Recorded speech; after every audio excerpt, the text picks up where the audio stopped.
everyone and welcome to Suga's Kitchen. வணக்கம். So ஐஸ்கிரீம்னாலே எல்லாருக்குமே பிடிக்கும். வயசானவாளுக்கு, சின்னவாளுக்கு, குழந்தைகளுக்கெல்லாம் வந்து அந்த ஏஜில் என்ஜாய் பண்ணுறது வந்து ஐஸ்கிரீம், டிஃப்ரெண்ட் வெரைட்டிஸ் என்ஜாய் பண்ணலாம். நான் இன்றைக்கி வந்து சத்து மாவு வச்சு ஒரு சிம்பிள் ஐஸ்கிரீம் பண்ண போகிறேன். நம்ம ஹோம்மேட் ஐஸ்கிரீம் வந்து ரொம்ப காம்ப்ளிகேட்டடாக யோசித்தோம்னா பண்ண மாட்டோம்.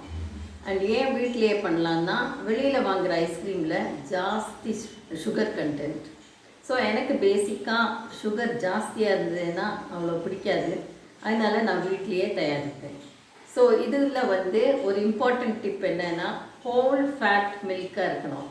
ஸோ நீங்கள் பேக்கெட் வாங்குறதா இருந்தால் ஹோல் ஃபேட் மில்க் தண்ணியே ஆட் பண்ணாக்கி யூஸ் பண்ணோம்.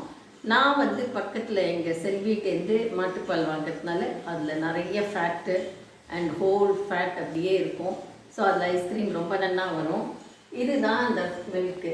இதில் வந்து நான் இப்போது இது 120 ml கப்.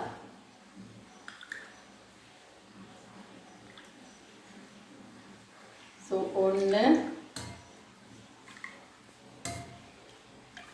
2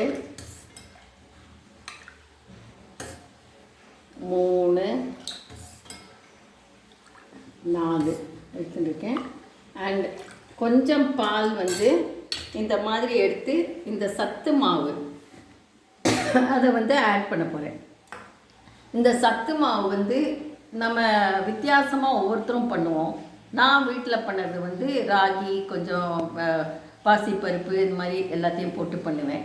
என்னோடய ஃப்ரெண்டு டாக்டர் விஜயராணி, எங்கள் நெய்பர் வந்து அவள் பீடியாட்ரிக் டாக்டர். ஸோ அவள் தயாரித்த சத்து மாவு வந்து எனக்கு கொண்டு வந்திருக்கா. அதை வச்சு நான் இன்றைக்கி பண்ணுறேன். ஸோ அதில் இன்க்ரீடியன்ட்ஸ் வேறு மாதிரி இருக்கும். மில்லட்டு, கொஞ்சம் இது பாதாம் எல்லாம் போட்டு பண்ணியிருக்கா. குழந்தைகளுக்கு பண்ணதுனால லைட் அந்த ஸ்டமக் ஆல்சோ நமக்கும் நல்லா இருக்கும். அந்த சத்து மாவு வந்து 2 டேபிள் ஸ்பூன் எடுத்துருக்கேன். இந்த மாதிரி டேபிள் ஸ்பூனில் 2 டேபிள் ஸ்பூன் சத்து மாவு, 2 டேபிள் ஸ்பூன் சர்க்கரை எடுத்துருக்கேன். உங்களுக்கு கொஞ்சம் கூட ஸ்வீட்டாக வேணும்னா கொஞ்சம் கூட சுகர் ஜாஸ்தி ஆட் பண்ணிக்கோங்க. அப்புறம் ஒரு 5 பிஸ்கெட். நீங்கள் எந்த பிஸ்கெட் வேணால் எடுத்துக்கலாம். ரொம்ப சால்ட்டட் பிஸ்கெட் வந்து எப்படியும் நம்ம சாப்பிடக்கூடாது இதை. ஸோ ரொம்ப சால்ட்டியாக இருந்ததுன்னா நல்லதில்லை. ஆர்டினரி பிஸ்கெட் என்ன கிடைக்கிறதோ அதை யூஸ் பண்ணிக்கலாம் நீங்கள். ப்ளஸ் கொஞ்சம் பால் இந்த சத்து மாவை மிக்ஸ் பண்ணுறதுக்கு.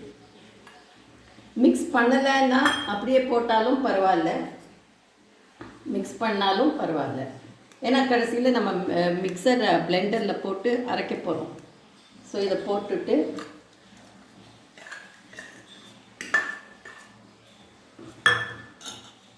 இப்போ இதை அடுப்பில் வச்சிடலாம்.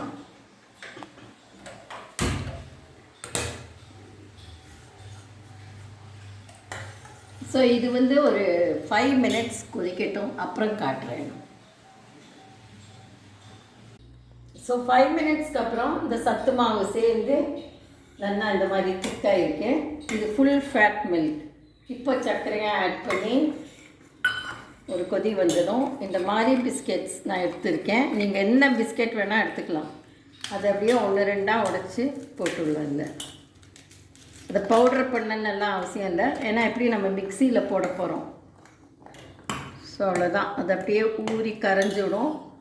இதை வந்து இப்போ மூடி வச்சு ஸ்டவ்வை ஆஃப் பண்ணிடுங்க. இது நல்லா கூலான அப்புறம் மிக்சியில் போட்டு நல்லா பிளெண்ட் பண்ணி நம்மளோட மோல்டில் விட்டு வச்சா 5 ஹவர்ஸ்க்கு அப்புறம் ஐஸ்கிரீம் ரெடியாக இருக்கும். அதையும் காட்டுறேன். ஸோ நல்லா ஆறின அப்புறம், நல்லா கூலான அப்புறம் இந்த மாதிரி உங்களோட என்ன யூஸ் பண்ணுறீங்களோ அந்த மிக்சியில் போட்டு நல்லா இந்த மாதிரி பீட் பண்ணால் இப்படி க்ரீமியாக நல்லா இருக்கும். இதை வந்து நான் இன்றைக்கி ஒரு சிலிக்கான் மோல்டு இருக்குது, அதில் விடுறேன். நீங்கள் வந்து குல்ஃபி மோல்டெல்லாம் இருந்தால் அதுலேயும் விடலாம்.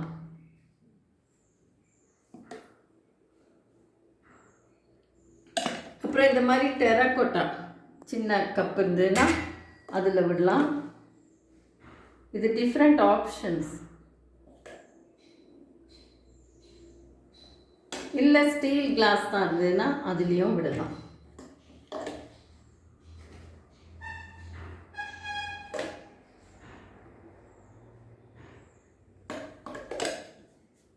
சிலிக்கான் மோல்டில் வந்து ஈஸியாக எடுக்க வந்துடும்.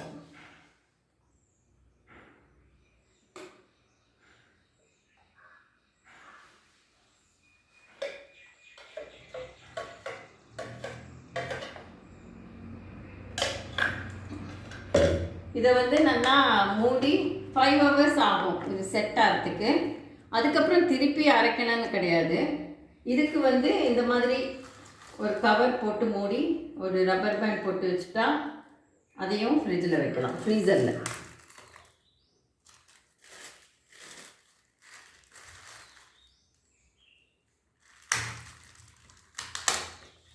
இதுக்கு வந்து ஒரு தின்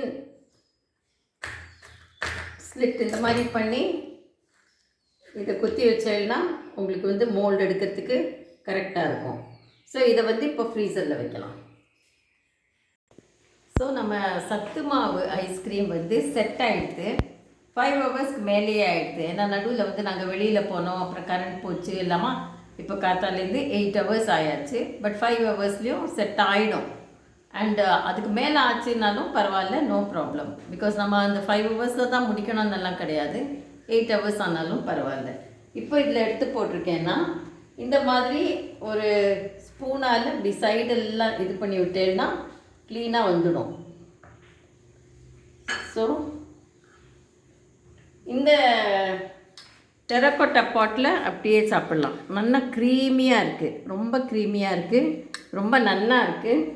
இதில் டிஃப்ரெண்ட் ஃப்ளேவர்ஸ் ஆட் பண்ணோன்னா இந்த பால் பாயில் ஆகிட்ட இன்ஸ்டன்ட் காஃபி பவுடர் ஆட் பண்ணிக்கலாம். இல்லைன்னா கொஞ்சம் thick decoction, filter coffee decoction add பண்ணிக்கலாம்.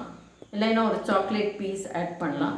ஃப்ளேவரே வேண்டாம், இந்த சத்து மாவோட ஃப்ளேவரே இருக்குது அப்படின்னா அதுவும் போதும். ஸோ யூஸ்வலாக வந்து கார்ன்ஃப்ளவர் இல்லைன்னா ஏதாவது சாலிடிஃபயர்ஸ், இமல்சிஃபயர்ஸ் இந்த மாதிரிலாம் கமர்ஷியல் மேக்கில் பண்ணுவான். பட் நமக்கு அது வீட்டில் பண்ணுறது அதெல்லாம் அவசியமே இல்லை. எனி கைண்ட் ஆஃப் மாவு, எஸ்பெஷலி மைதா மாவு அவாய்ட் பண்ணுறது ரொம்ப நல்லது. அதுக்கு பதிலாக இந்த சத்து மாவு கஞ்சி பவுடர் நீங்கள் வச்சுருந்தேன்னா அதில் ட்ரை பண்ணி பாருங்க. ரொம்ப டேஸ்டியாக, ரொம்ப க்ரீமியாக, நல்ல டெக்ஸ்டரோடு இருக்குது. பார்த்தாலே தெரியும், ரொம்ப நல்லா இருக்குது. ஸோ இந்த ஐஸ்கிரீம் ட்ரை பண்ணி பார்த்துட்டு உங்கள் கமெண்ட்ஸ் போஸ்ட் பண்ணுங்க. இந்த வீடியோ பிடிச்சிருந்தா சப்ஸ்கிரைப் பண்ணி ஷேர் பண்ணி கமெண்ட் பண்ணுங்க. தேங்க்யூ.